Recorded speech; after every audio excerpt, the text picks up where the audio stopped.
Hallo zusammen und herzlich willkommen zur 7. Episode von Buff Crit Loot, einem Gaming-Podcast, also Gaming-News-Podcast von brack.ch.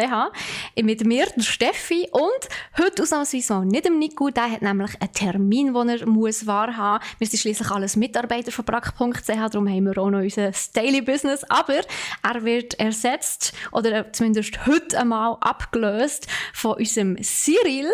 Hallo Cyril, wie geht's dir? Hallo Steffi, mir geht's fantastisch. Danke vielmals für die Einladung. Ja, sehr cool, Ich bist bin du schon ganz da. nervös, heute da dabei Du zu musst sein, aber nicht es sein. wird eine ganz coole Sache, bin ich mir sicher. Ich bin mir auch ganz sicher, vor allem weil du ja auch schon sehr viel Erfahrung hast, sage ich jetzt mal, im Gaming-Bereich. Also du bist so in dieser Nerdkultur schon sehr, sehr lang unterwegs. Wie hat es denn so angefangen bei dir? Ja, also da muss ich weit zurückgreifen, ganz, ganz weit. Wo ich 2. damals...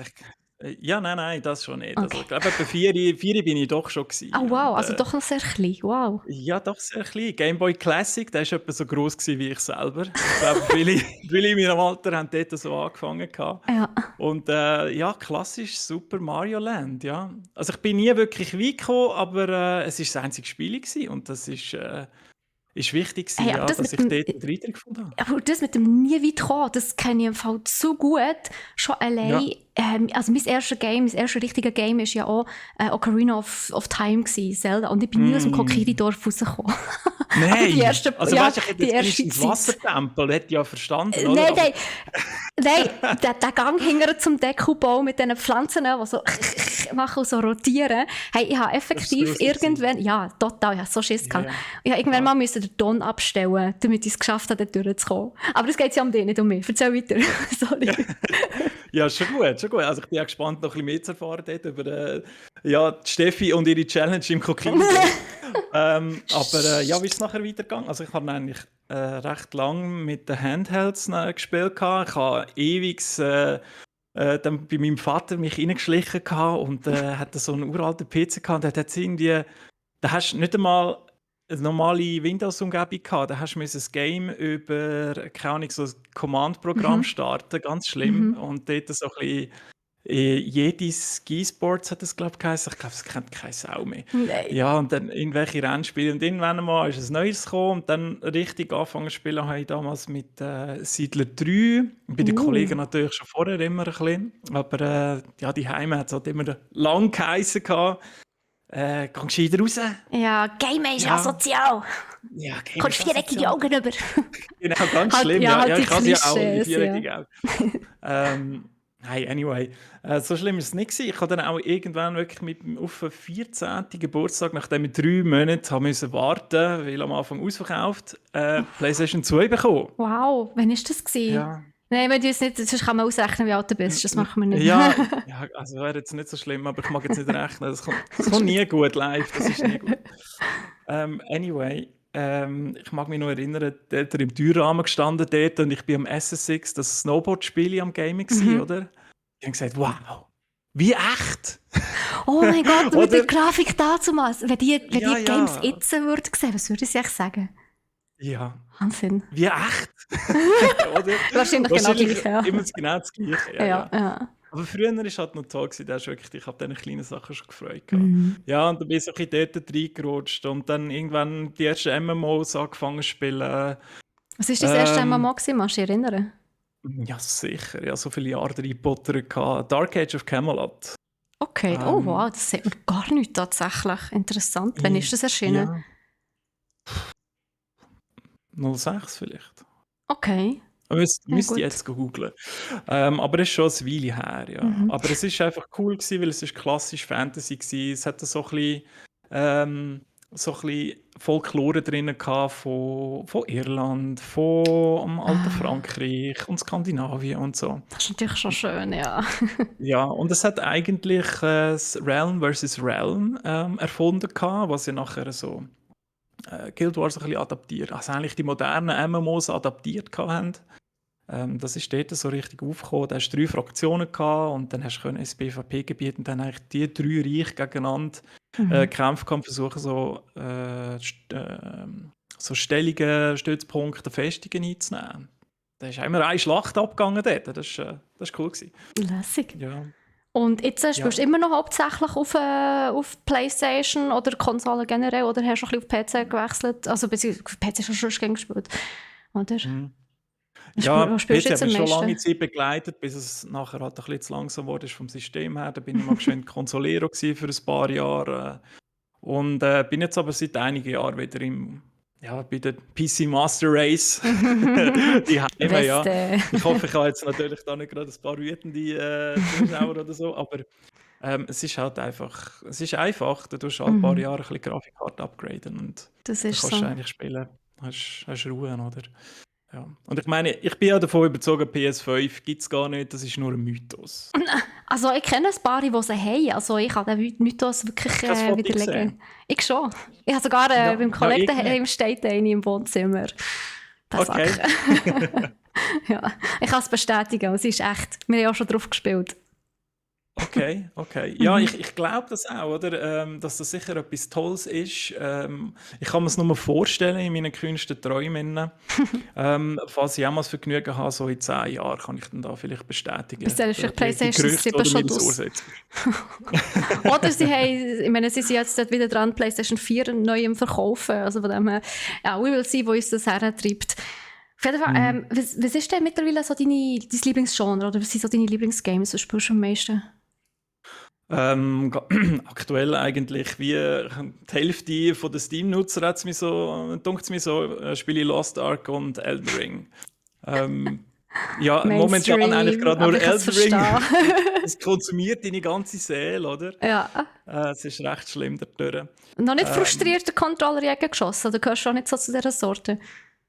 Gehöre nicht so zu dieser Sorte. Ich bin mehr der, wo sich eigentlich beim Startbildschirm schon in die Hose macht. Also weißt, ich habe mega Respekt vor dem Spiel, oder? Und ich finde, du musst ja mit dem Respekt an. Absolut, sonst nimmst du es zu locker. Ja, definitiv, ja. Zuerst noch geschwind 10 Push-Ups und 20 Sit-Ups. Dann kommt es gut, gell? Ja, damit der Puls schon mal da oben ist, oder? Genau, noch mental bist du schon darauf vorbereitet, dass du scheitern. Oh, Scheiße. Ja. Aber du hast noch nicht durchgespielt in dem Fall Elden Ring, oder? Nein. Also ich habe schon etliche Stunden reingebuttert jetzt, aber ich bin beim Godric, falls er das etwas sagt. Nein, ich muss sagen, Elden Ring ist gar nicht meins. Ich habe Dark Souls mal probiert für eine Stunde beim Tutorial-Boss. Ich habe das erste Mal, als ich dran bin, wirklich, er hat vielleicht noch 1% Leben gehabt. Also nicht übertrieben, 1% Leben. Und was beim ersten Boss? Ja, also beim Tutorial-Boss sozusagen, bei Dark Souls 3. Hey, und dann habe ich es gar nicht mehr herbekommen und nach etwa 5 Versuchen hat es mich so angeschissen, habe ich aufgehört. nie mehr weitergemacht. Ja, gut, dort ist natürlich Dark Souls 3, oder ich sage mal, alle Soulsborne vorher sind dort schon gnadenloser gewesen, mit einem Spiel und dann zuerst mal der Hammer auf den Kopf, so, hey, du musst dann hier gar nicht meinen, sagst gut drin, stell dich schon mal darauf ein, dass viel Zeit investierst, besser zu werden, oder geht gut. Und es wird einfach viel Zeit von deinem Leben beanspruchen. Und bei Lost Ark, was hast du für eine Klasse gewählt? Ich habe mich ganz normal orientiert und ich spiele Gunslinger. Ja. Okay, also was hast du vorher gehabt? Ich habe eigentlich in der Beta mal angefangen mit dem Scrapper. Ja. Ist auch cool, ist einfach ein bisschen schwerfälliger, natürlich, oder? Aber dafür kannst du gut staggern, bist gut im Single-Target und so. Und ich kann einfach mal etwas Schnelles wählen, weil ich spiele sonst nie etwas Schnelles. Ich spiele in der Regel Tyler oder beim Melee und so ein bisschen drin. Okay, I see. Ja. Steffi, in dem Fall Lost Ark, bei dir? Ja, ich habe schon Lost Ark gespielt, ja, noch nicht so viel. Aber ja, ich bin jetzt 2 Wochen komplett weg vom Fenster gewesen, habe nicht mal die Energie gehabt zum Zocken. Hey, weißt du, das ist so typisch, da denkt man sich wieder irgendwie so, mal wieder krank sein, mal wieder ein bisschen gamen, wäre irgendwie cool. Und dann ist man krank, aber hat keine Energie oder Lust zum Zocken, wirklich null, nicht mal an der Konsole. Und das war übel gewesen, sagt er. 2 Wochen lang, ja. Das ist schade. Aber dafür gibt es so Podcasts wie den, da kannst du den einfach reinpfeifen, wenn du krank bist.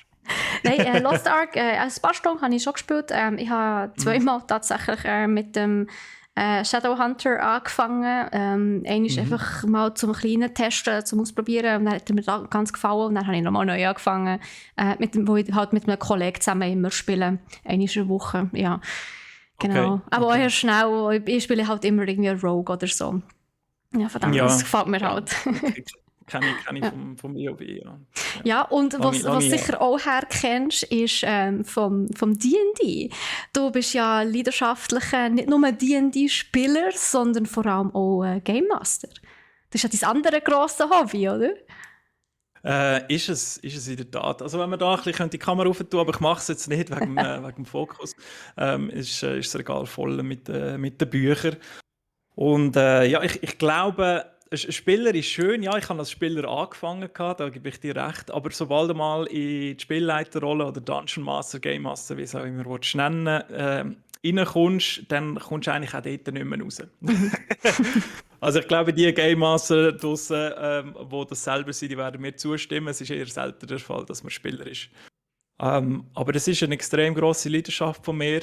Ich liebe es einfach, die Welten aufzubauen. Also wir spielen in der Regel auch keine vorgefertigten Abenteuer, sondern bewegen uns in meiner Homebrew-Welt. Ausser wenn ich ganz neu habe, dann machen wir klassisch Einstiegsabenteuer aus dem Einsteiger-Set natürlich.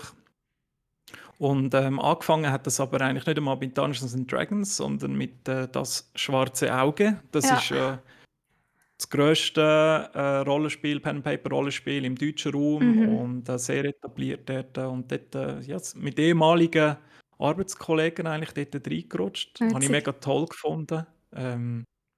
Ja, du hast ja auch Berührungspunkte schon gehabt mit D&D, oder? Du bist ja Ja, Spielerin, genau. glaube ich. Ja, Ja. also ich habe auch schon ein paar Mal gespielt. Das hat mir bis jetzt auch immer Spass gemacht. Wobei ich muss sagen, ich bin ein bisschen faul.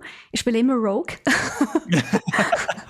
Gut, Ist dann natürlich- weiss man, was es sich einlässt. Ja, ist natürlich sehr einfach. Da musst du nicht wahnsinnig viel, also hast nicht wahnsinnig viel zu tun. Das Einzige, was du machen kannst, kannst du unsichtbar machen. Also stealthen. Und halt aus dem Hinterhalt so angreifen. Also, du hast nicht irgendwelche Zauber, wo du den Überblick kannst verlieren.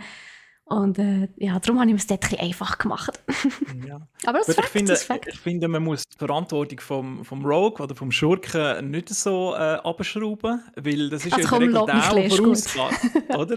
Das ist der vorausgeht und schaut, ob es Fallen hat, Das stimmt, oder ja. ob irgendwie irgendwelche Schatztruhen, keine Ahnung, irgendein Giftpfeil auslösen oder so, oder was auch immer, oder gehen lauschen, irgendwo um die Ecke. weil sie sich gut Das stimmt, das ist natürlich auch ganz wichtig, ja. Also es fängt sehr, wo eben auch so, wenn du noch gute Acrobatics bist, kannst du noch die Dächer rauf klettern und schauen, ob du etwas siehst in der Ferne oder in die Bäume rauf. Das ist schon sehr cool, das stimmt. Ja. Ja.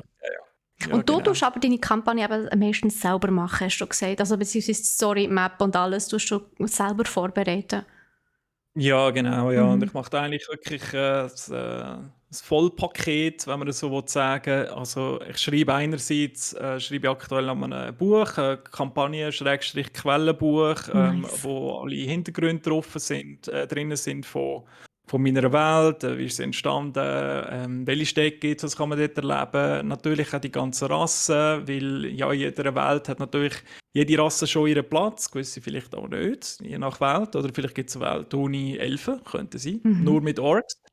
Was für eine Und- trostlose Welt. Was wäre die rostlose Welt? Okay. Ja, und dort ist mir halt einfach wichtig, ein bisschen den eigenen Touch reinzubringen. Halt was mir gefällt, was vielleicht auch den Spieler könnte gefallen, oder? Mal ein bisschen wegkommen von den festen Gleisen, die in eine gewisse Richtung fahren.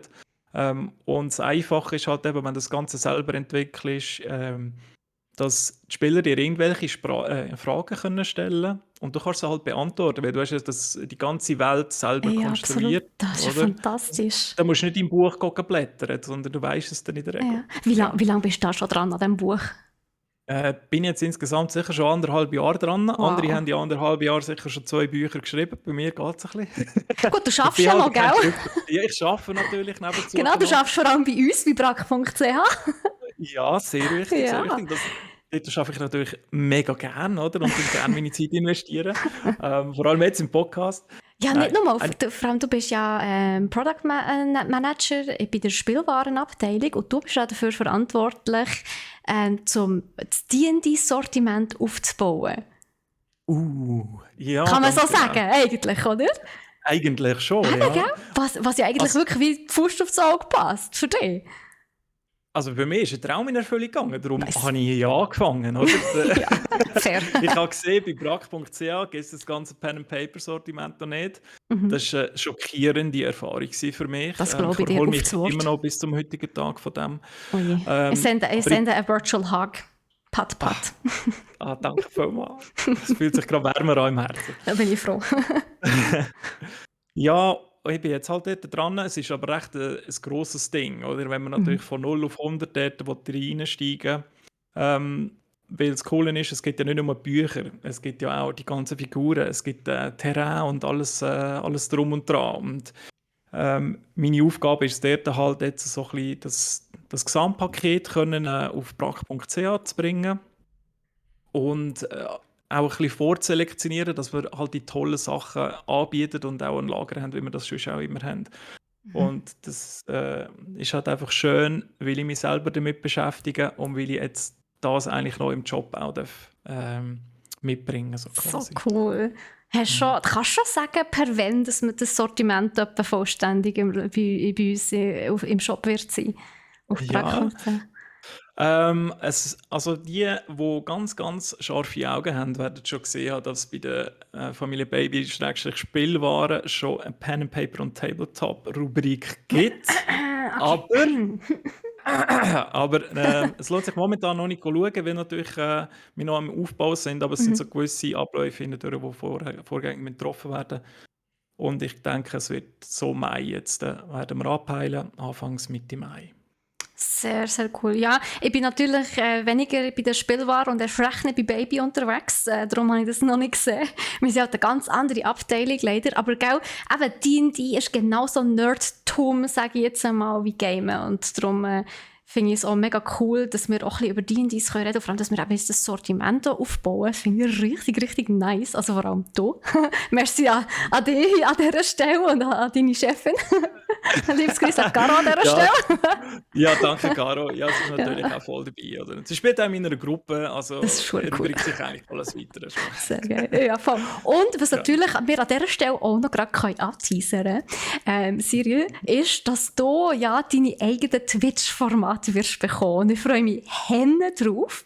Ja, weißt du, oh mein Gott, habe ich da etwas erzählt, was du noch gar nicht weißt? Oh, sorry. Cyril, okay, nein. Also, dann fängt hier die Offenbarung. Cyril, du bekommst deine eigenen Twitch-Formate. Freust du dich? Ja, mega! Nein, Nice. Super. Nein, jetzt wirklich.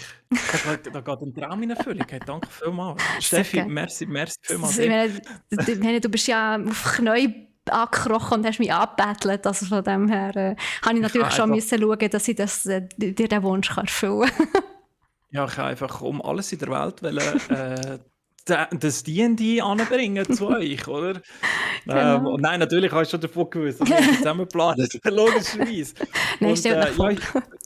ich freue mich extrem drauf, ja. Mhm. Ich habe das auch schon länger selber mal ein bisschen geplant gehabt. Und es gibt natürlich schon viel im YouTube-Bereich aussen, wo das Ganze erläutert. Aber rein vom Deutschen her, oder einfach, sagen wir nur schon mal Schweizerdeutsch, oder? Gibt es momentan noch nicht viel, die das so erklären. Und ich glaube, es gibt immer noch ein bisschen Vorurteile, vielleicht. Nadis noch erwähnt jetzt D&D momentan auf einem Höch ist, gibt es immer noch gewisse Vorurteile und die müsst ihr echt nicht haben. Und wir schauen auch an, warum man die nicht muss haben. Weil ich habe schon ganz viele Leute dazu gebracht, das Spiel zu spielen, die gesagt haben, nein, ich lange nicht einmal ein Brettspiel an. Ich bin aber auch kein Fan von Brettspielen, aber die finde ich cool. Okay, gut, dann hinkt ja jeder Vergleich, oder? Ja. Hier kannst du ein paar Krücken an, schick dir ein paar. Ja, merci vielmals, vielleicht geht es dir besser. Ja. Nein, aber ich bin auch wahnsinnig gespannt, was du da alles zu erzählen hast. In diesem D&D-Format, also das Erzählen und das Zeigen vor allem auch. Du startest mit diesem Format auch etwa im Mai, das hast du mir, glaube ich, gesagt, so wie eben auch eben das Sortiment dann also ausgebaut wird, fertig ausgebaut, was natürlich cool ist. Nice. Ja, wir werden natürlich die Produkte verwenden, die wir auf brack.ch haben. Logisch. Und dann macht es natürlich Sinn, wenn ja. ich das zeige, was wir auch haben. Oder absolut, ja. Sonst wäre es ein bisschen weird, sagen wir es mal so. Ja, nee, aber ich freue mich mega. Aber du kommst ja noch ein zweites Format über, Cyril. Und Okay, das okay. startet ja Super. früher. Ach komm jetzt, du weißt es, Mann. Alter, Ja, verarsch ja, mich ist nicht. gut. Okay, okay. Nein, das startet ja ein bisschen früher, ab Mitte April. Mhm. Und zwar tust du dort Ja, Klemmbausteine zusammenbauen. Das wird auch Klemmbausteine. cool. Mhm. Ein Ja, bisschen Butter runter. Ja, ja, freue mich wunderprächtig, wunderbar drauf. Ähm, lange hat es gedauert, aber es ist jetzt dann endlich so weit und wir können loslegen mhm. mit dem Klemmbausteine-Stream. Und das wird eine ganz tolle Sache. Wir werden Ich dort ein glaube auch. bisschen Sehr zusammen gemütlich. klötzeln. Ja, das erste grosse Projekt, sagen wir mal, wird Mhm. ein Riesenkracher. Ja, Und ich weiss auch, was es ist. Wir dürfen es an dieser ja, Stelle nicht gell? sagen. Aber Nein, ich nein, freue mich wir sagen Hände. gar nichts. Ja, Nein, wir sagen nein. gar nichts. Aber es Aber ist es wird geil. richtig, richtig gut, Ja, es ja. wird richtig Ich gut. glaube, du bist auch ein bisschen neidisch, Steffi, oder? Kann das Ja, sein? ja, ich muss schon sagen, Mhm. als ich das gesehen habe, habe ich gefunden, so, jetzt würde ich gerne selber mitmachen. Aber Ja, ja. das ist dein Thema, das machst du, ich mache schon genug. Da war die Gut, Zeit her, also, wäre das ein bisschen problematisch. dann lassen wir das bei mir. Genau, also in dem Fall, wir können uns freuen auf Mitte April und Anfangs Mhm. Mai, wenn dann die 2 neuen Formate von Cyril starten. Das ist mega cool, ich freue mich. Und jetzt würde ich aber sagen, bevor wir noch mehr Zeit mit nicht News verbringen, wechseln wir jetzt aber in die News. Wir haben nämlich euch auch ein paar Sachen mitgebracht. Und zwar wie immer ein paar Buff-Themen, also Sachen, die wir mega cool finden, wo wir Freude daran haben. Wir haben das Mal auch wieder nur ein Crit-Thema. Letztes Mal haben wir schon fast gar keins gehabt. Und natürlich haben wir auch noch ein bisschen Loot. Also Sachen, die wir uns gekauft haben oder bekommen haben, in deinem Fall, Cyril. Und dann würde ich sagen, wir starten einfach gerade mit dem ersten Thema, mit dem ersten Buff-Thema. Und das ist Dread Hunger. Und da kannst du mehr dazu erzählen, Cyril. Ja, Dread Hunger. Ich weiß nicht, wie viele Leute wirklich schon davon gehört Ich haben. noch nie. Als du mir das heute Du noch erzählt hast, nie, dachte ich, gell? what the hell ist Ja. das? Es war auch ewig in der Versenkung, in der Versenkung namens Early Access. Ja, Und gut. es ist jetzt aber seit dem 26. Januar ist es draussen. Und warum greifen wir das jetzt erst auf, Steffi? Wir Das ist eine greifen es gute auf. Frage, wo du jetzt erst da bist, heute zum ersten Mal, Cyril. Wahrscheinlich. Ja, irgendeiner muss ja das ein bisschen unter die Leute bringen, oder? Das ist so. Wobei, ich bin ja Ähm, eigentlich eher so ein bisschen in der Indie-Game-Branche unterwegs, aber von dem habe ich noch nie gehört. Von Dread Hunger noch nie gehört, wirklich nicht. gut, Also, dann werden wir das jetzt heute ändern, ja, würde ich erzähl, sagen. was Ja? ist das? Was kann das Spiel? Das Spiel kann. Ich glaube, der einfachste Vergleich ist dein absolute Lieblingsspiel, Steffi, Among Us. Oh Gott, Aha. nein. Und doch. Nein, nein, sorry, Among Us ist Doch, verdammt doch, doch. nervig, Mann. Hey, also Nein, aber es ist. eine Runde meine ist okay, aber nein, so der Anschiss. Ja. Nein, vielleicht mal zum Erklären, warum eben am 26. Januar ist es aus dem Early Access rausgekommen. Aber es ist jetzt so rasant gestiegen in den Spielerzahlen, dass wir jetzt haben müssen sagen, wir müssen jetzt mal das unter die Leute bringen, weil spielt das wirklich. Schon, ist Eben das so Among Us, gut? es ist wirklich cool, weil es nimmt einen ganz anderen Anlauf auf das Deception-Game, wie heißt das? Social Deception Gaming vielleicht. Ja. Wenn du es so nennen Hm. wie Among Us. Also es ist alles schön, 3D, es sieht, die Grafik ist auch Das ist okay. herzig, Es ja. ist okay, ja. Ja. Es ist sehr düster. Es Ich hat glaube, auch recht recht eine blutig, blutige, gell? es Ja. ist sehr blutig, ja. Man kann auch Leute verspeisen. Kann man auch. Jedenfalls ist es ganz Ew. typisch, also es hat jeder Ew. seine Aber Rolle, okay. Kapitän, Arzt, Koch, Navigator, was auch immer der Koch dann wirklich kocht, ist etwas anderes. Nee, Und es hat 2 Imposters drunter, also 2 Betrüger, die versuchen natürlich entweder die ganze Mission zu sabotieren oder alle umzubringen. also Und die Imposters, die können eben auch der Koch sein oder der Captain. Oder... ja, genau, ja. Ah, okay. Also Ja. du hast einfach so eine Rolle auf dem Schiff und aber gleichzeitig kannst du auch Imposter sein. Genau, ja. Okay, Ja, weil du hast merci. natürlich dann verschiedene Aktivitäten, die du zu erfüllen hast, oder? Und dann macht es natürlich auch einfacher, gewisse Sachen vorzutäuschen, ja. Aber Mhm. vielleicht ist der Kapitän eher am Steuerrad und fragt sich dann, warum der Arzt jetzt am Steuerrad ist oder was auch immer. Oder könnten das so kleine Finessen sein. Und das Tolle an Dread Hunger ist, es verbindet eben auch noch das Survival-Gaming ein bisschen damit, indem du mit deinem mit deinem Schiff durch die Arktis durchsteuerst und dann natürlich immer musst Kohle nachladen, dass überhaupt das Schiff sich bewegt und nicht ringsherum kannst du ab dem Schiff und dann Ressourcen sammeln, die du brauchst zum Einführen, für eben Kohle nachzuschütten, I für see. Arznei herzustellen, für zu essen und so weiter. Also Und alles Zeug, das ich nicht gerne habe. Also ja, in dem Fall. So Among Us finde ich, sagt mir persönlich gar nicht zu, finde ich gar nicht cool. Und Survival ist auch ich habe nicht gerne Survival.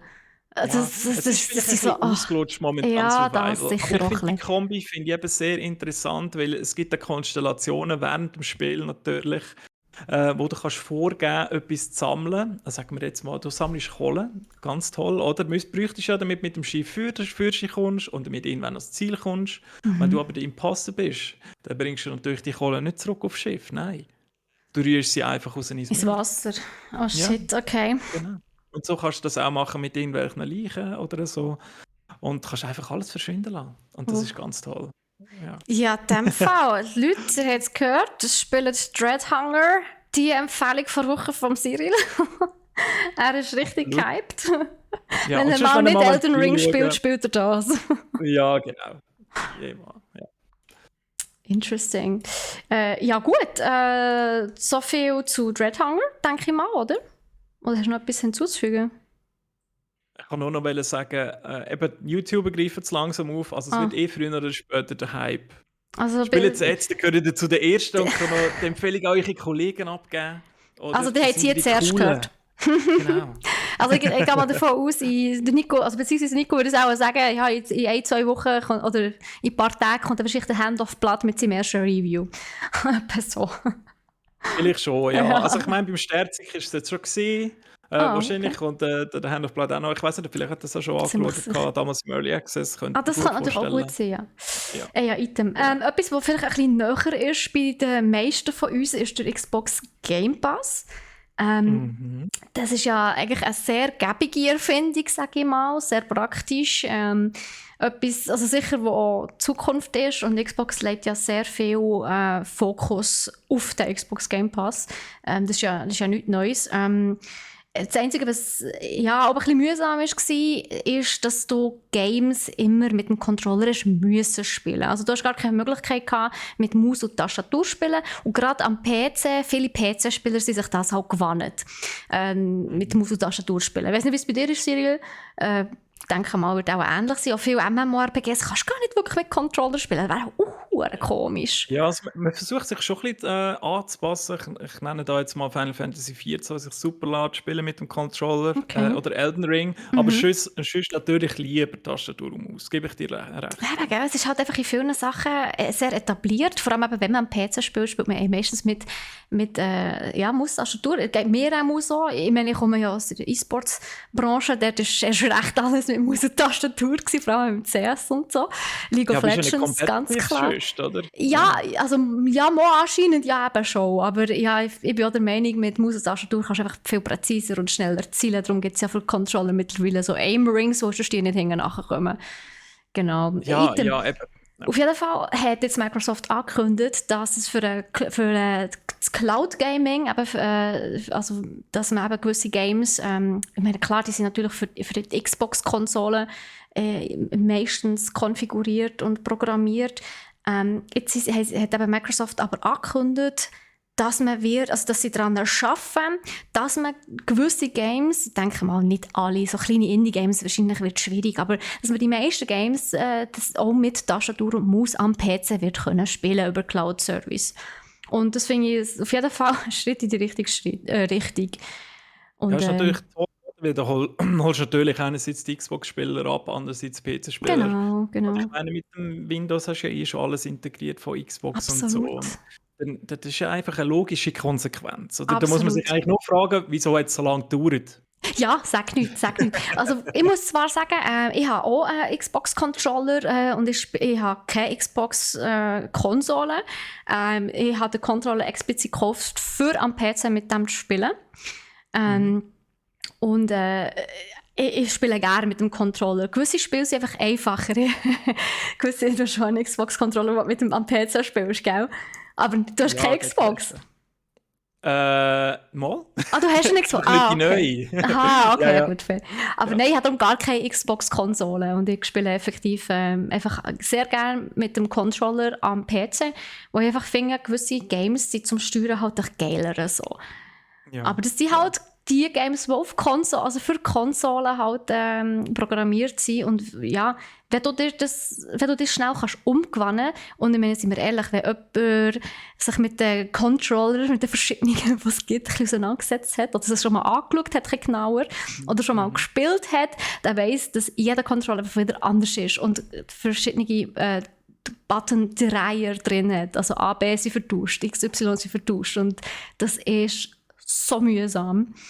Und, Ist es, ja. aber ja, wenn man sich mal daran gewöhnt hat mit dem Controller spielen, finde ich es eigentlich noch recht easy und mir macht es Spass. Ja. Ja. Steffi, hast du mal mit dem Steam-Controller damals gespielt? Nein, den Steam-Controller habe ich nie gehabt. Das habe ich ein lustiges Projekt gefunden, finde ich ehrlich. Aber ich glaube, das Projekt Steam Deck ist definitiv erfolgreicher als der Steam-Controller, gell? Ja, ziemlich sicher, ja, weil den Steam-Controller gibt es ja schon länger nicht mehr. Ja, der war recht schlecht gewesen, habe ich gehört. Ja, es war einfach komisch gewesen, weil mit dem einen Pad, das war wie die Maus gewesen. Also, Gut, das aber ist schon, auf dem Steam Deck hat es ja auch es hat Pads. die Pads, Ja. ja. Aber sie sind nicht unbedingt, wie soll ich jetzt das sagen? Beim Controller, vom Steam-Controller, ist es einfach der Hauptcontroller gewesen auf der einen Seite, oder? Du hast schon in der Mitte hast noch die Analog-Stick gehabt, aber sie sind einfach nicht an dem Ort, wo du sie sonst erwartet hast, Oh. zumindest wenn du jetzt eben Xbox schon Ja, abgespielt hast, oder? Aber ja, das Steam Deck wird dort nochmal in die gleiche Bresche springen. Kommt ja schon Okay. Steam Deck 2 offenbar, ist schon angekündigt. Ja, das ist gut. Nicht Version 1 kaufen. Das hat zu viele Babybugs noch. Ja, Aber ja. kommt ja eh nicht in die Schweiz. Also. Ja, ich habe das Gefühl, die zweite Version kommt ja schon mal in die Schweiz. Ich denke mal, es wird ähnlich sein wie mit dem iPhone. Das iPhone ist ja am Anfang auch nicht in der Schweiz gewesen, und dann plötzlich ist es gekommen. Ich meine, sind wir ehrlich, wir Schweizer sind halt, was die globale Wirtschaft betrifft, halt sehr stark. Ja, Ja, Von dem wir werden her. schon Wege finden. Da, ja das auf jeden Fall. einordnen zu können. Absolut. Ich bin zuversichtlich, dass wir das auch irgendwann mal bekommen. Ja, und genau, aber Xbox Game Pass am PC, Cloud Gaming gleich mit Maus und Tastatur spielbar. Hoffentlich gleich. Wir wissen nämlich nicht, per wann dass sie das etwa einführen wollen. Es kann noch eine Weile dauern. Wir sind gespannt, ich bleibe auf jeden Fall dort ein bisschen auf dem Laufenden und wenn es so weit kommt, werden wir das alle erfahren. Und wenn ihr mehr über das Steam Deck wollt erfahren, dann hört doch noch den Podcast von letzter Woche. Der Nico oder Sean haben dort sehr ausführlich über das noch diskutiert. Noch ganz kurz schnell zum Xbox Game Pass. Ab dem 10. März, glaube ich, ist das, diese Woche, gibt es ein neues Game. Also es gibt natürlich mehrere neue Games, aber ein neues Game, das ich euch auf jeden Fall ans Herz legen. Und zwar ist das Guardians of the Galaxy. Das wird ab jetzt im Xbox Game Pass spielbar sein, was natürlich mega cool ist. Hey, findest du gut? Hast du schon gespielt, Steffi? Ich habe es selber nicht gespielt, muss ich sagen, aber ich habe am Troy zugeschaut. Der hat ja das Okay. gestreamt hier auf unserem Twitch-Channel. Da sollte man unbedingt beim Troy einfach reinschauen. Absolut, und sich ja. mal reinziehen, wie sich Lass das Guardians of the inspirieren, Galaxy das hast du spielt. Lass Ich überzeugen. hab- Lustigerweise, ja genau, als ich geschwind mal reingeschaltet habe, habe ich auch den Troy gesehen und gerade Guardians of the Galaxy. Das stimmt, ja. Jetzt, wo du sagst, geht mir das durch den Kopf. Das war tatsächlich das Ähm. erste Game, das der Troy dann gestreamt hat. Voilà. Ja, da sieht man es. Aber ich finde den Film extrem cool. Das ist so Ähm, wahnsinnig witzig. Ja. Und der ich Humor hoffe, finde ich ich einfach habe gut. Ja. Ich hoffe, die Musik ist auch dabei, aber das ist wahrscheinlich wieder ein Lizenzproblem. Die Musik ist dabei, genau, aber eben, Ist dabei? ja, du kannst natürlich einen Streamer-Modus einstellen, glaubst du. Ich bin mir gar nicht sicher, ob es bei Guardians of the Galaxy einen Streamer-Modus hat. Ich glaube eben, es hat keinen. Und das hat bei uns am Anfang so ein bisschen für Verwirrung gesorgt. Ich bin mir nicht mehr sicher, vielleicht erzähle ich auch euch. Aber beim Streamen muss man natürlich immer aufpassen. Aber ich weiss, die Musik ist dabei. Aber ich weiss nicht, ob man sie ein- und ausschalten kann. Und ja, Okay. natürlich. Ich meine, die Musik ist so essentiell bei Guardians of the Galaxy. Es macht viel vom Charme aus. Ja, einfach, total. Aber es ist der Nostalgiefaktor halt einfach, der Witz, der Humor, das ist fantastisch. Und Ja. ich habe jetzt gerade noch die Info bekommen vom Troy selber, ja, es gibt einen Streamer-Mode bei Guardians of the Galaxy. Hat mich sehr verwundert, wenn nicht, ehrlich gesagt. Gott sei Dank. Ja.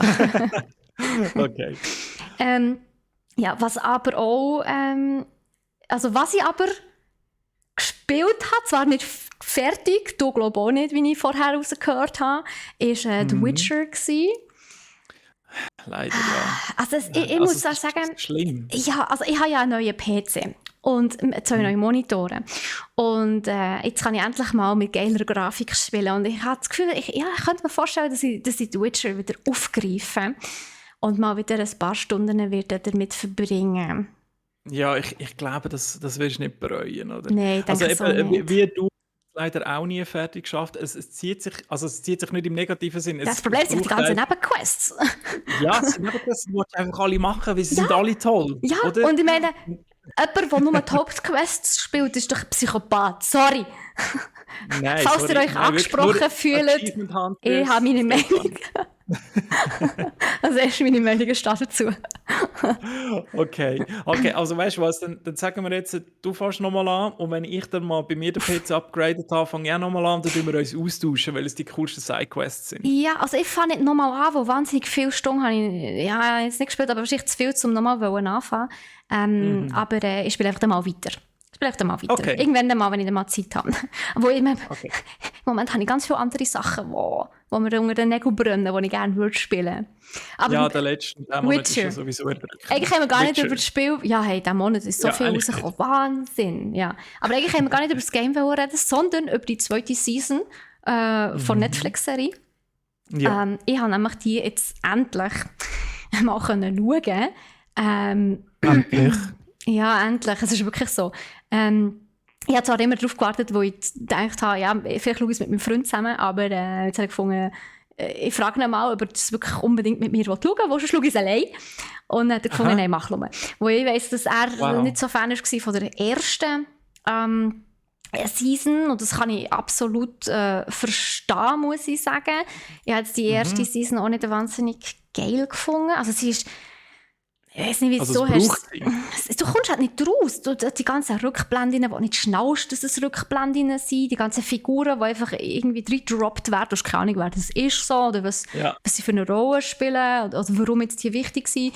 Klar, eine Serie funktioniert so, du musst die Figuren auch alle zuerst mal vorstellen. Aber ich war so verwirrt gewesen, und irgendwie es sind Sachen passiert, aber so ohne Grund irgendwie. Du hast keine Ahnung, warum. Und es hat einfach nur Fragen aufgeworfen und irritiert, und schlussendlich ist aber gar nicht wirklich etwas passiert in dieser Season, habe ich das Gefühl gehabt. Und jetzt in der zweiten Season, jetzt ist endlich mal etwas gelaufen.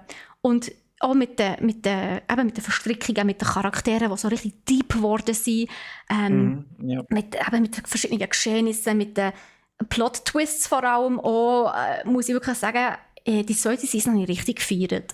Also ich habe so Freude gehabt, die zu schauen. Ich habe wirklich binge-watched. Ich bin gar nicht, also ich habe die erste Season extra noch mal geschaut vorher. Und ich bin teilweise so, in die Küche gelaufen, weggelaufen, und das ist meistens ein Zeichen, dass ich es nicht so spannend finde. Aber bei Season 2 bin ich wirklich vor dem Fernseher geklebt. Ich habe es so spannend gefunden. Gut. Ja, ich meine, dem musst du natürlich auch gewisse Tribut zollen, oder? Weil gutes Buch, super Games und jetzt noch die Serie. Und ich finde, sie haben es wirklich toll adaptiert. Irgendwo so der Weg zwischen den Anspielungen aufs Buch, zwischen den Anspielungen auf Games. Ich finde, das haben sie mega gut gemacht. Sie nehmen sich selber auch nicht so ernst. Ich glaube, das hat man am besten dort gesehen, eben weil du gerade sagst, mit dieser Timeline, oder, wo irgendwo so 3 Schlaufen gemacht hat und dann noch eins zurück, da ist in die Führer. Ja, du hast zum Teil gar nicht gesehen, wo er sieht ja immer gleich alt aus, der Geralt, oder? Und du weißt nie, ist es jetzt eine Rückblende oder nicht? Das ist so verwirrend. Aber du hast ja sicher in der zweiten Season die Szene logischerweise auch gesehen mit dem Jaskier oder Rittersporn, wo er am Hafen ist, und da kommt der Dicke dort, oder? Und sagt, ja, ich habe dein Lied gesehen, und macht es jetzt ein bisschen lächerlich, oder? hat eigentlich die Timelines, oder? Es hat völlig verwirrend gewesen, wenn ich gewusst, wann was Bei passiert ist. Und Season der redet 1, ja. eigentlich für Community, das ist recht cool gemacht gewesen. Der Kurs, den Community kitschig gefunden hat, wo Jennifer und der Geralt sich küssen und er macht mit dem Art-Sign dort noch einen mächtigeren Zauber gegen die Soldaten dort vor dem goldigen Drachen und dann Du nicht zu eben der viel goldige spoilern, gell, Drache. bitte. Ja, okay, sorry. Also gut, das ist jetzt nicht Spoiler, das ist jetzt Timeline und der Kurs gewesen. Aber eben dort finde ich einfach cool, dass man das von der Community aufgegriffen hat Das stimmt. und ein bisschen witzig eingebaut hat. Ja, Sehr ich toll finde gefunden. es hat viel Lacher drin irgendwie und ich bin ja jemand, der so Blut und Gore und so ein bisschen grusiges Zeug überhaupt nicht mag. Aber das hat mich jetzt überhaupt nicht gestört irgendwie bei Witcher. Ich meine, es ist eine relativ blutige Serie, das muss man schon sagen. Vor allem die zweite Season, also ich muss sagen, dann habe ich teilweise schon ein bisschen leer geschluckt irgendwie. Vor allem jetzt in eine Situation, wenn ihr es schaut, wisst ihr sofort, was ich meine, wo am einen einfach das Gesicht abgebissen wird und man sieht es, wirklich, man sieht alles. Und es ist so fürst und gleichzeitig irgendwie, mir hat es überhaupt nicht gestört, weil es einfach so passt hat in das Setting. Und es ist nicht Ja, ich glaub, gesucht. Weißt du, es ist sie in müssen vielen... glorifizieren, oder? Ja. Total. Und in vielen Serien oder Games finde ich, es ist wahnsinnig gesucht, das Gore, das Blutige. Das nervt mich.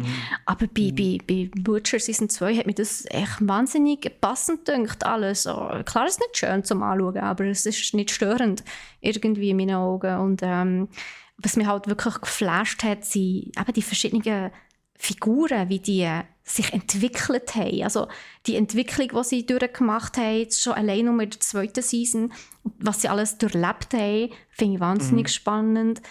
Auch die Monster, die erscheinen, fantastisch, wie die schön aussehen. Also, Da haben sie richtig grosse Arbeit geleistet. wirklich fantastisch. Also falls ihr die erste Season nicht gesehen habt, oder also falls ihr alles noch nicht gesehen habt, oder falls ihr nach der ersten Season gefunden habt, keinen Bock auf Season 2, wo man, irgendwie, ich bin nicht rausgekommen, gebt dem nochmal eine Chance, weil gerade Season 2 lohnt sich extrem. Obwohl ich auch muss sagen, vielfach, also es ist noch nicht alles 100% erklärt natürlich, oder? Das macht eine Serie natürlich nie einfach so von Anfang an alles erklären, das wäre ja auch langweilig. Man muss natürlich gewisse Geschichtsstränge erstmal mitverfolgen, bevor man versteht, warum passiert ist am Anfang. Ja. Und, Ja, ich glaube, dort ist darum auch wichtig, oder, dass man Blood Origin noch erwähnt, wo halt so ein bisschen der Gap closer ist zwischen diesen Unklarheiten bei gewissen Hintergründen von zum Beispiel Elfen oder so. Und das ist ja auch eine Serie, die auch auf Netflix kommt jetzt. Korrekt, ja. Das heisst nämlich ganz am Schluss von Season 2 haben sie das noch gerade angekündigt. Ja. Ich bin sehr gespannt, würde ich sicher auch gerne schauen. Und dann sieht man das. Und an dieser Stelle noch ein kleiner Hinweis an alle, die The Witcher das Game gespielt haben. Vielleicht habt ihr es schon 5-mal gehört, I don't care. Die Serie basiert nicht auf dem Game. Die Serie basiert auf den Büchern. Und das ist ganz wichtig für die das Spiel gespielt haben und gefeiert haben, wo die natürlich, also viele Spieler, viele Gamer natürlich enttäuscht waren oder gefunden haben, hey, das stimmt so gar nicht. Also, es stimmt schon. Es basiert halt wirklich auf den Büchern und nicht auf, es ist ja nicht vom Game übernommen 1:1. Ja. Aber es hat die tollen Anspielungen dort. Es hat Waffen, es hat irgendwelchen Schmuck drin und so Sachen. Und, Anspielungen auf was? Auf das Spiel natürlich, aufs Game, oder? Dass man auch ein bisschen Gamer abholt, die dann vielleicht einmal in der Season können sagen, das kann ich! Ja, das stimmt. Oder? True. Ja. Also so schauen. Und damit wären unsere Buff-Themen leider schon vorbei. Ich weiss nicht, wie es dir geht. Ich könnte ewig über Sachen reden, die mir gefallen. Aber wir haben gleich auch noch ein Thema, das wir gefunden haben, das uns sehr enttäuscht hat. Also ein bisschen emotional damage hinterlässt. Und das ist Babylon's Fall. Und vielleicht habt ihr von diesem Game schon mal gehört. Irgendwie letzten Sommer, Herbst ist ja das eine Zeit lang so ein bisschen in aller Munde gewesen, hätte ich fast gesagt. Seither hat man nie mehr etwas gehört. Und jetzt hast du News dazu, Cyril. Ja, es ist ja letzte Woche. Und es weiss einfach niemand davon. Und das komplett ist, an mir vorbeigegangen. Es ist an jedem vorbeigegangen. Und das ist wirklich, wirklich schade, weil Ja, Platinum Games dahinter, oder? Square Enix noch als Publisher. Ja, da kannst du davon ausgehen, also mit Square Enix solltest du eigentlich davon ausgehen, Bayonetta, die Nier wissen, was sie Automata, machen. oder? Ja. Eben, genau, die wissen, die haben eben Nier, ich meine, das wird wahrscheinlich noch in 10 Jahren immer noch eine gewisse Referenz sein bei Storywriting oder so, Game Design. Und ja, es hat 700 Spieler gehabt beim Launch, Steffi. 700 Spieler. Das ist richtig peinlich. Ja, Also mir fällt kein anderes Wort ein als peinlich. Ja, ich glaube, man hat verpasst, irgendwie ein grosses Marketing zu machen für das. Und jetzt versucht man aber, das Marketingbudget reinzuholen, indem man das Spiel für 73,90 Franken bei uns im Schweizer Steam verkauft. Oh, das ist auch Und dann teuer. erstens das, und jetzt habt ihr fest, in-game noch Microtransactions Das und auch Season noch? Pass. Yes. Das Season Pass auch? Nein, aber will ich ihn verarschen? Ja. Also Preispolitik bei Square Enix ist momentan eher so ein bisschen, das ist wirklich ein grosser Crit momentan bei mir. Tut dem gerade ein bisschen weh, ja. Ja, und scheinbar tut es auch den Spieler ein bisschen weh, weil es hat aktuell Logisch. heute Morgen nochmal geschaut, 48% negative Bewertungen. Wie viel? 48. 48, also die Hälfte 48%. praktisch. Die Hälfte findet es nicht gut und verweist da dabei logischerweise auf den Preis und die Qualität auch vom Spiel. Ja, die Frage ist natürlich das, weißt du, wenn der Preis wenigstens gerechtfertigt ist, wenn das Spiel einfach so fantastisch gut ist, dass du wirklich herstellst und sagst, mal, ich habe gerne irgendwie 75 Hämmer für das Spiel ausgegeben, weil das ist ein Meisterwerk. Aber das ist ja in diesem Fall gar nicht der Fall. Man kann es ein bisschen anschauen, wenn man will. Es hat einen sehr eigenen Stil mit dem Gemäldestil. Genau, es hat sich ein bisschen aus wie ein Ölgemälde, gell? Genau, richtig. Aber fürs menschliche Auge sieht es einfach ein bisschen blurry aus, oder? Du hast immer das Gefühl, du müsstest irgendwo genau, du müsstest in die Settings rein und irgendwo den Blur-Filter rausnehmen. Aber es hätte keinen, oder? Ja. Und das ist ein bisschen schade. Und das Weitere ist halt Zwischensequenzen. Sie haben sicher keine es sind schon Zwischensequenzen, aber es ist einfach ein Gemälde mit Figuren drauf, die sich eigentlich nicht bewegen. Vielleicht einmal die eine Pose oder so ein bisschen verändert, aber das war es dann auch. Und ja, also man kann schon durchsäckeln. Es ist schon ein Hack and Slay, sagen wir mal, so mit verschiedenen Figuren. Ja, sicher Loot-Grinder par excellence auf alle Fälle, ja. Aber du willst ja gleich noch ein bisschen unterhalten werden, oder? Ja, total. Ja, auch ein bisschen Story. Also ich finde eine Story wahnsinnig wichtig bei einem Game. Aber ich muss ehrlich gesagt auch sagen, Babylon's Fall, der Name sagt mir etwas, aber ich weiß gar nicht mehr, um was es geht. Und eben, dass es jetzt rausgekommen ist, hat mich total erschrocken. Und ich meine, also wo du das gesagt hast, dass das mittlerweile draussen ist, weil normalerweise kommst du das mit über bei eigentlich so einem grossen Game, oder ich sage jetzt mal, bei einem Publisher, der so bekannt ist für gute Spiele. Und das finde ich schon extrem komisch, dass es da nicht einmal 700 Spieler hatte zum Launch. Ja, aber weil halt einfach niemand davon gewusst hat. Also, vielleicht ändert sich da sieht man halt einfach wieder, wie wichtig das Marketing ist. Auch bei einem Videospiel, auch bei einem Publisher, den man eigentlich kennt. Ich meine, entweder man macht es so, also jetzt ein Beispiel, das extrem, sage ich mal, ist ja Cyberpunk, wo ja alles dermaßen aufgehypt hat, also selber auch von ihrer Marketingabteilung aus, dass ja alle Spieler so heiß waren, also auf das Spiel. Und das war ja das eine Extrem gewesen, und das andere Extrem, also ja, das Spiel hat dann enttäuscht, ja, das kann es geben, muss es aber nicht unbedingt. Und das andere Extrem war ja Apex Legends, ich muss halt immer wieder an das denken.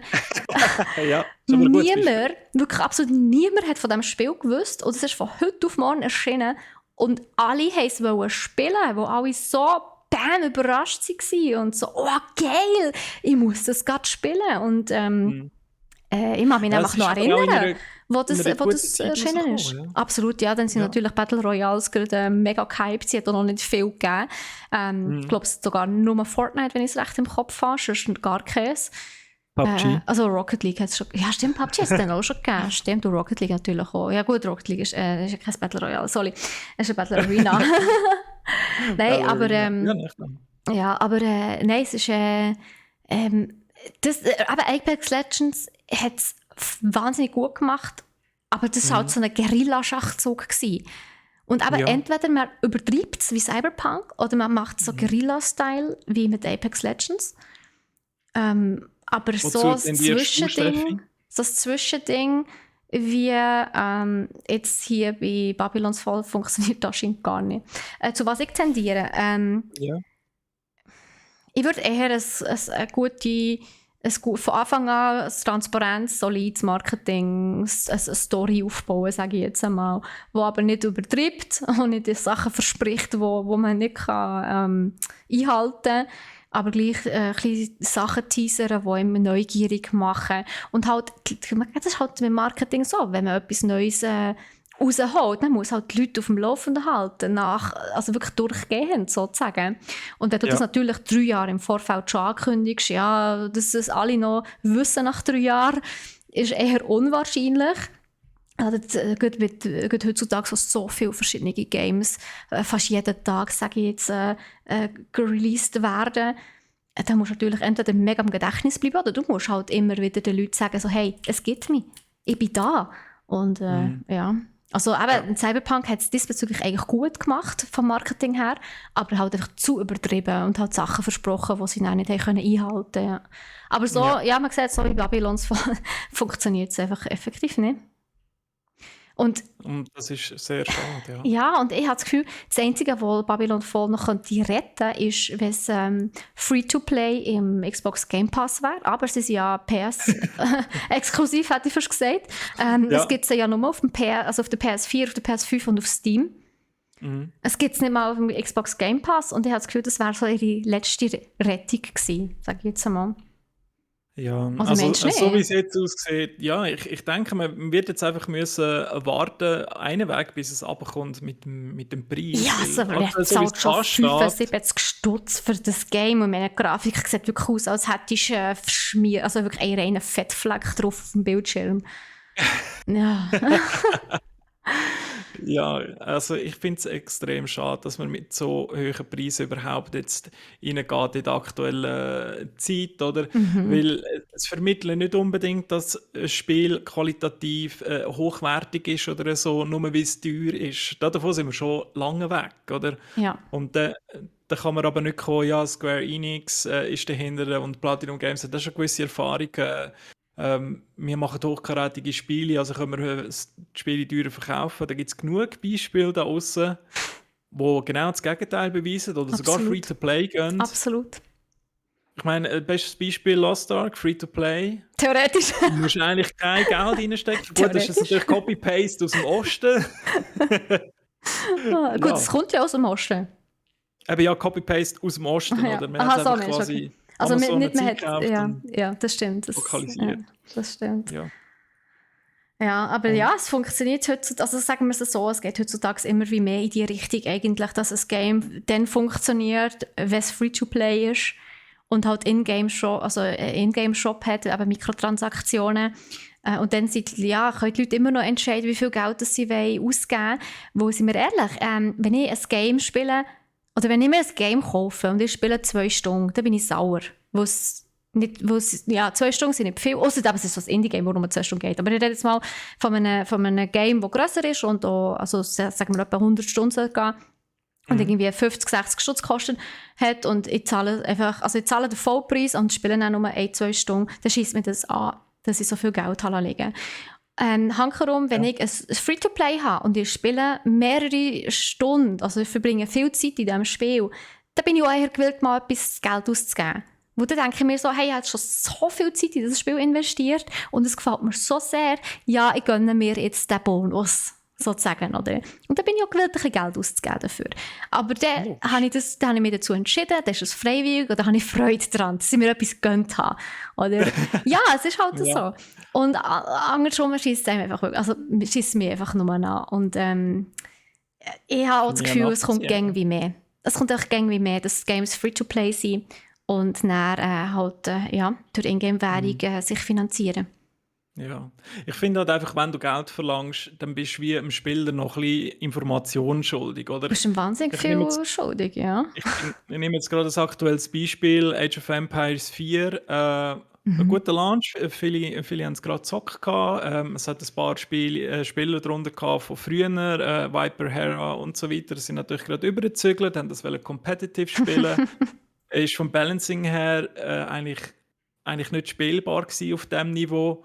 Also hat der Hera gesagt, hört, ich packe meine Sachen und ich gehe. Und das einfach nur, weil Kommunikation gefehlt hat, weil eine Roadmap gefehlt hat, wo wollen wir hin, was bieten wir euch in Zukunft noch? Hey, wir haben euch gehört, wir arbeiten dran. Das ist Haben wir schon ein ganz, bisschen ganz versucht, wichtig. Ja. gegensteuern, Aber auf die einfach Community ein bisschen trotzdem. hören. Genau. Das ist halt, wo sonst hast du eine Shitshow. Das merkst du jedes Mal. Ich meine, Vergangenheit hat es so oft schon so gut aufgezeigt, dass du einfach transparent musst sein heutzutage. Früher war das kein Problem gewesen. Früher hast du nicht gewusst, wie das Ganze funktioniert. Es hat keine Social Media gegeben, es war ja gleich gewesen. Aber du hast dafür ein fix-fertiges Game kaufen. Und heutzutage hat sich halt alles geändert. Es muss transparent sein, die Community muss mit eingebunden werden. Und so weiter, oder? Und aber der ganze Trend geht immer wie mehr zu Free-to-Play mit In-Game-Shop. Also mal schauen, was ist der dann noch so... Wir warten auf das erste Free-to-Play Battlefield, hä? Oder so. In ein EA-Game. In deinen Träumen. In meinen Träumen. Ja, ich glaube, das Thema sprechen wir nicht an. Sonst bin ich nur wieder hässig. Zu viel Hate rumlaufen. Das sag nicht. Nein, das Thema ist wirklich schwierig, sage ich jetzt einmal, schwierig. Das ist so schade. Ja. Aber ja, Babylons Fall, bestes Beispiel, wie man es nicht machen sollte. Schade Marmelade. Falls ihr natürlich findet, hey, Babylons Fall, richtig geil, mein neues Lieblingsspiel. Wir haben einen Discord, die dürft uns das sehr gerne da reinschreiben, weil es würde uns wirklich sehr interessieren, falls es jemand von euch feiert, das Game. Ich würde es mir ehrlich gesagt nicht kaufen für über 70 Stutz. Auch nicht für zum halben Preis, muss ich zugeben. Aber ja. Wartet mal. Im Summer Sale 20%. Kostet noch 20%, nicht 20%. Ja, wahrscheinlich. Was ich mir aber gekauft habe und was ich nicht bereue, ist Total War Warhammer 3. Der erste und zweite Teil habe ich ja auch schon. Genau, da sind wir bei Loot angekommen. Ich habe mir jetzt neue Warhammer gekauft, also eben das Total War Warhammer 3. Ich habe am Wochenende ein bisschen mit Kollegen gespielt, ein paar, also mit dem 4. hoch. Eine Kampagne gestartet. Es ist natürlich längsamer, wenn du miteinander spielst. Du musst mehr warten, als wenn du alleine eine Kampagne machst. Dann kannst du eigentlich durchrushen. Ich habe jetzt mal Kislev ausprobiert und Siege, oder wie die heisst, die Flügelviecher. Ja, ich kann das auch nicht aussprechen. Tut mir leid. Siege oder Siege, oder ich weiß nicht, wie man es ausspricht. Sorry, Leute, es tut mir leid. Aber es ist wirklich... Es sind mit 2 E's, aber es ist wirklich... Also der Name ist weird, ihr wisst, was ich meine. Aber die blauen Vogelviecher. Genau die. Ja, fast jemand weiss, wie man das ausspricht. Ja, es ist wie mit Arceus. Arceus. Ja, ist Arceus, ist Arceus, ist Arceus. Niemand weiss es. Egal, auf jeden Fall, die 2 habe ich jetzt mal ausprobiert. Kislev habe ich in der Mehrspielerkampagne mit meinen Kollegen. Siege, die spiele ich allein in einer eigenen Kampagne noch. Und was halt wirklich sehr interessant ist, sind die Risse, die plötzlich auftauchen. Ich muss mich aber noch ein bisschen genauer reinfinden in das Spiel. Es ist sehr gross natürlich. Oder? Also, du kennst es sicher. Es gibt viele verschiedene Sachen, die man machen kann, finde ich. Du kannst auch jede wie sagt man, Fraktion mal ausprobieren. Und ja, ich meine, irgendwann mal verschmelzen ja die Maps miteinander. Und auf das freue ich mich natürlich extrem. Ich meine, beim ersten Teil, also beim zweiten Teil war das schon so gewesen, dass die Map vom zweiten Teil ja integriert worden ist. Oder die erste Map, also die Map vom ersten Teil ist integriert worden in die Map vom zweiten Teil. Und der Klumpen wird ja jetzt noch integriert in den dritten Teil. Also das wird natürlich gigantisch. Und ich freue mich darauf. Ja, und da bin ich sehr gespannt. Welche Fraktion gefällt dir besser, Steffi? Also schon Kislev, wo ich muss sagen, alle anderen sind ein bisschen hässlich. Wenn wir ehrlich sind. Ja, Kriterium. ja, wobei ich muss sagen, dass die Siege, die sind schon auch cool irgendwie zum Anschauen, muss ich schon sagen. Und jetzt habe ich eben, durch das, dass ich, genau, eben, durch das, dass ich neue Bildschirme habe und neue PC habe und neue Bildschirme dazu gekauft habe, kann ich ja jetzt auf Ultra spielen. Und es ist so cool. Ja, ich habe jetzt so 27 Zoll Monitore mit WQHD-Auflösung und 165 Hertz. Hure geil. Und jetzt kann ich es auf Ultra spielen. Ja, das schläft, dass die Ultra für mich freust, dass ich es auf Ultra kann spielen kann. Nein, es ist wirklich sick. Ja, aber vorher hatte ich 60 Hertz gehabt, so HD-Auflösung. Und ja, HD ist mein PC fast gestorben. Also wenn ich es auf Mittel haben müssen stellen, ja, ist es so Standard gewesen. Aber ja. Der Neid ist gross, Steffi. Er ist sehr gross. Machen wir es doch einfach gönnen. Ein anderes Mal. Okay, ist gut. Damit kann ich leben. Nein, also für die, was interessiert, ich habe die AOC Q27G2S/EU bestellt. Wow. Ja, von AOC halt. Und ja, die haben immer so komische Bezeichnungen. Kann man nicht einfach irgendwie die Monitore einfach Christina nennen oder Jakob oder Sebastian oder keine Ahnung. Das wär doch mal gäbig. Ja, ich bin mir sicher, das Modell Steffi wird als erstes weggehen. Absolut. Das wäre natürlich auch das Beste. Und das Preis-Leistungs-Verhältnis wäre natürlich Bombe. Natürlich. Schön. Aber die Farbe natürlich nur 8-Bit. Ich hoffe natürlich nicht. Das wäre schon ein bisschen schlimm. Nein, aber ja, habe ich sehr Freude, muss ich zugeben. Da werde ich sicher noch viele Stunden damit verbringen, um einfach die Grafik zu bewundern. Kannst du mir ja mal einen Screenshot schicken? Ah nein, warte, das nützt ja trotzdem nichts. 165 Hertz Screenshot. Ja, oder kannst du mir das Video machen? Okay. Nein, es bringt es auch nicht. Nein, es bringt es auch nicht. Komm mal vorbei. Ja, das ist okay. Kannst du mal einen Kaffee vorbeikommen. Oder Tee oder ein Gin Tonic, wie du willst. Okay, ja, nehmen wir das Letzte. Genau, du hast ja auch etwas Neues, aber du hast das nicht selber gekauft, gell? Ich habe es nicht selber gekauft. Ja, ich habe es bekommen, weil gewisse Leute erzählen, ich hätte mal Geburtstag gehabt. Und, ja, ist schon kurzem. Ja, Happy Birthday nachträglich. Merci vielmals, danke vielmals. Muss ich singen? Happy Birthday? Okay. Nein, danke. Gut, merci. Hey, so schlimm singen ich also nicht. Aber ist gut. Nein, alles appreciated, danke vielmals. Und ich bin jetzt auch aufgestiegen, ich habe jetzt auch eine Smartwatch nach, ich weiß nicht, wie lange gibt es Smartwatches schon? Gefühlt die 20 Jahre? Ich weiß es nicht, ich habe noch nie eine gehabt. Entschuldigung, okay. Bin ich also immer noch Low-Level in diesem Fall? Wolltest du mir das sagen, Cyril? Ja, du solltest mal deine Runen an der Gnade ausgeben und aufleveln, unbedingt. Okay. Und ja, ich finde sie einfach mega, mega cool, weil du kannst ja so viel auslesen. All die eine Smartwatch haben, die werden jetzt natürlich sagen, kenne ich schon, weiss ich schon. Also hast du so eine Smartwatch, einfach so eine Sportuhr, wo so eine habe ich auch, wo ja auch mit dem Nattel kannst verbinden, da kannst du auch den Puls und so nachschauen. Oder hast du aber wirklich so eine wie so eine Apple Watch, so ein fancy Gedöns? Ja, kommt jetzt darauf an, wie fancy dass man es anschauen will. Es ist eine Samsung Galaxy Watch 4. Die haben wir übrigens auch bei brack.ch natürlich. Wer so Farbe, meine ist jetzt ein 44er mm, halt ja, eine grössere Welle, weil die klein sieht ja komisch aus. Und es ist schon toll, weil ich vor allem die am Anfang Welle, ich kann so ein bisschen unregelmäßig schlafen, weißt du, der Wunder ist die, was ist eigentlich los da in der Nacht, oder? Das ist halt recht cool, weil die trackt halt alles vom Blutsauerstoff über, wann hast du deine REM-Phase, Tiefschlaf und so weiter, wie lange bist du wach? Ich habe nicht gewusst, dass man mega lang in der Nacht wach ist und dass das okay ist, Steffi. Es ist okay. Wirklich. Okay, wenn du das sagst. Ich bin nicht gerne wach in der Nacht. Nein, es ist natürlich nicht hellwach, logischerweise. Aha, aber einfach so zwischen den verschiedenen REM-Phasen hast du also so den Lichtschlaf, so das, oder? Genau, ja, du hast eigentlich immer so eine Kurve, die geht auf und ab. Wenn du kurz drehst oder so, bist du eigentlich auch ein paar Sekunden halb wach und das trackt es dann auch. Und das heißt, halt, hast gut gepennt, obwohl natürlich selber auch merkst, hey, ich habe gut gepennt, aber das Tolle ist, du kannst das ein bisschen analysieren. Jetzt, heute habe ich zum Beispiel super geschlafen und ich weiss nicht warum. Du hast dich einfach gefreut auf den heutigen Podcast. Du hast dich einfach gefreut auf den Podcast von heute. Ja, das auch. Eigentlich Ganz vor allem bestimmt. das. Also, ja. Wobei Wenn ich jetzt einen normalerweise ist man Podcast dann ja so eher ein bisschen höre, nervös, weil man sich so freut, dann schläft man eigentlich weniger gut. Okay, irgendetwas geht nicht auf. eigentlich schon, ja. Ich bin wahrscheinlich einfach fix und fertig gewesen wegen der Vorbereitung auf heute. Und Du hast natürlich noch extra Stunden geschoben, gell? Naja, du hast dich gut vorbereitet. Ich bin ganz fest stolz auf dich. professionell. Danke vielmals, Steffi.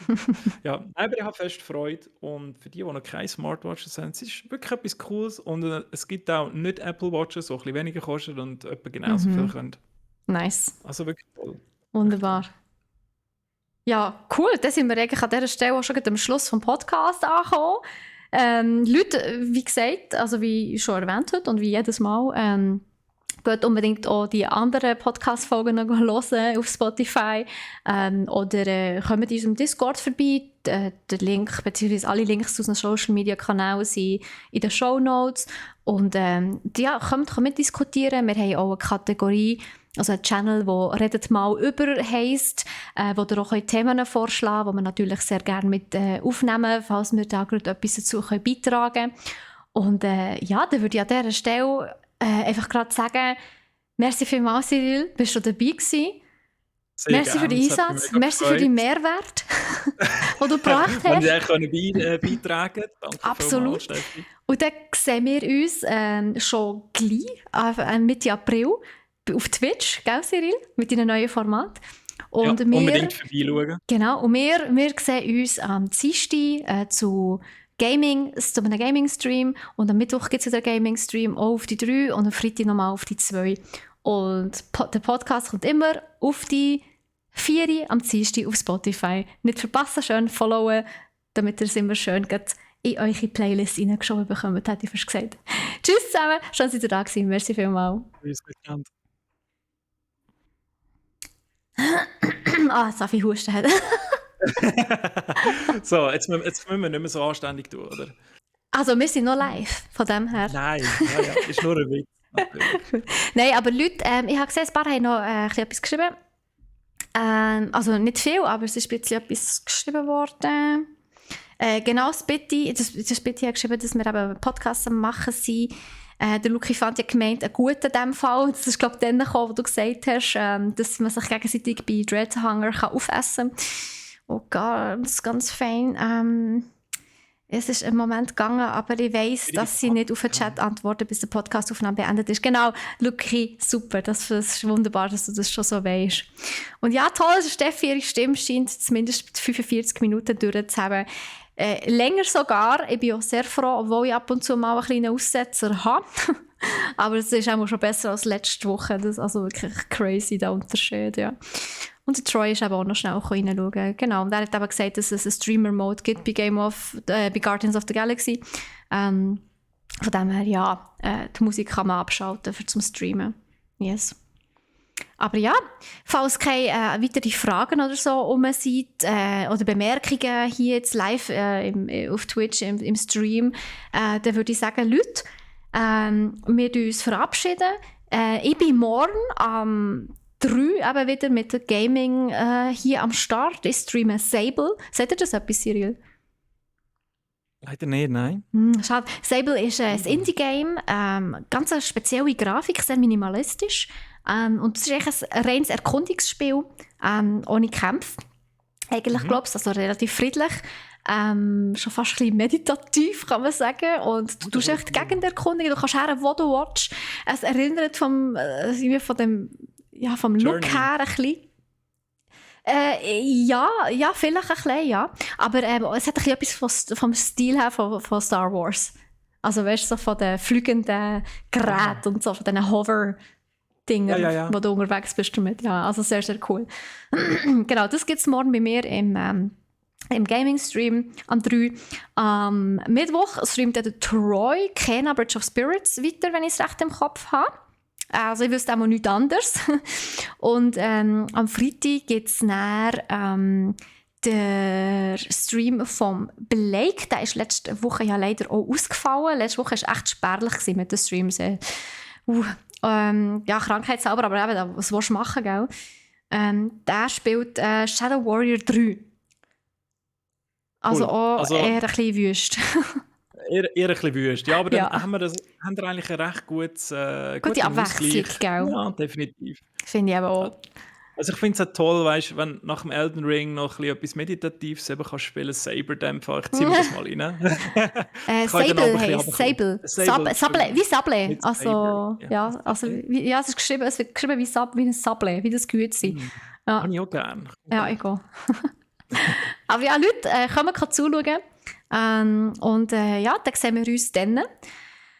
Oder halt hören uns im Podcast oder halt nächste Woche hier wieder oder auch ein bisschen Eigenwerbung. Bei mir auf meinem eigenen Twitch-Kanal bin ich am Dienstag und am Donnerstagabend ab 19 Uhr auch wieder live.